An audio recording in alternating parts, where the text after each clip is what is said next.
so 5-MeO-DMT is a specific, it's almost a neurotransmitter. The tryptamines are produced by the human body in the lungs, the cerebrospinal fluid. They're fundamental to consciousness itself.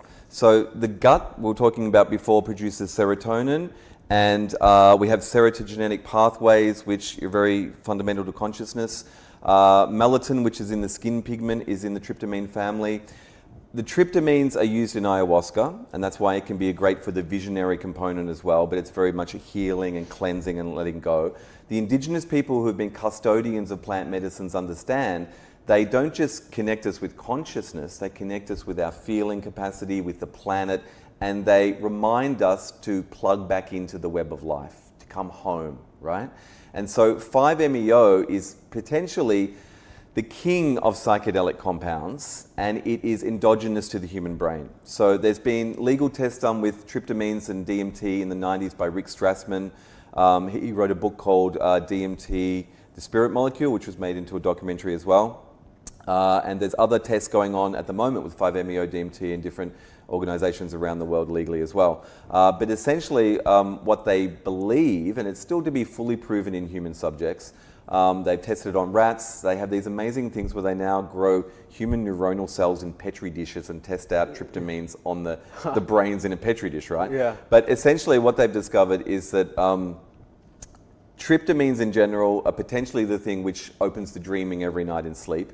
At peak experiences like birth, death, and near-death experiences, they seem to be the chemical catalyst for taking us into the emotional, visionary component of these experiences. So all through time before the 20th century, when we started to develop electromagnetism and polluted foods and degraded environment, sensitive people and more people used to connect to, you know, source consciousness, the big G word, you know, have a feeling of connection or have a sense, even people who have near-death experiences see that white light tunnel, that sense of going back to home. We have the capability, we're designed to connect to these deeper realms within ourselves, yes, because everything's interconnected.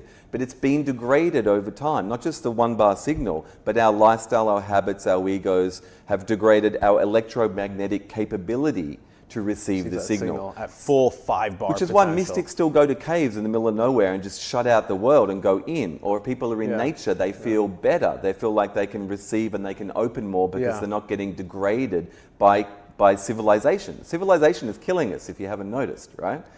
So anyway, in many ways, tryptamines are native to our being. I mean, they've become very popular in some of the medicines like ayahuasca.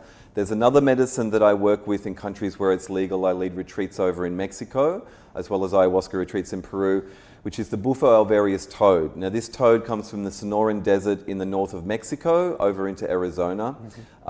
It contains 17 or 20 different trace elements in its glands. There's over 400 species of toads in the world. This is the only one which contains 5-MeO-DMT. So there's not an unbroken lineage like there is with ayahuasca in the Amazon, but there is a modern lineage of Mexican modern people using it, having reintroduced it to some of the Sonoran indigenous tribes of Mexico, and it is very quickly spread across the world in the shamanic communities of the West, piggybacking on the popularity of ayahuasca and other entheogens, because it feels like it's time for this, because the experience of 5-MeO, which is the experience that meditators can have without an external catalyst, is to reveal essentially that we are the medicine. I feel like there's been a whole generation in the West. I mean, this goes back, I mean, how long's a piece of string? But you could go all the way back to the 60s and LSD, which basically had to come through the lab and help open the mind. In the 80s, ecstasy came and helped open the heart. In the noughts, plant medicines, including ayahuasca, came to clean out the entire body and to reconnect the soul. There seems to have been a stepping stone over generations, which is very short in Gaian time, in planetary time, of if we're killing the planet, she had to get back through to us, right? Yeah. I almost feel that the human species is like one strand in the planetary biome, you know? Yeah. It's like we're one strand. All the species are like a microbiome in Gaia herself, and we've gone off. And so she's trying to regulate that strand that's gone off. It's like, where are the probiotics? I know I have all these substances that she secretes. She secretes the psychoactive substances, the mother. These are not illegal, these are the plants. And it is the most hubris sort of assumption to think that plants can be illegal.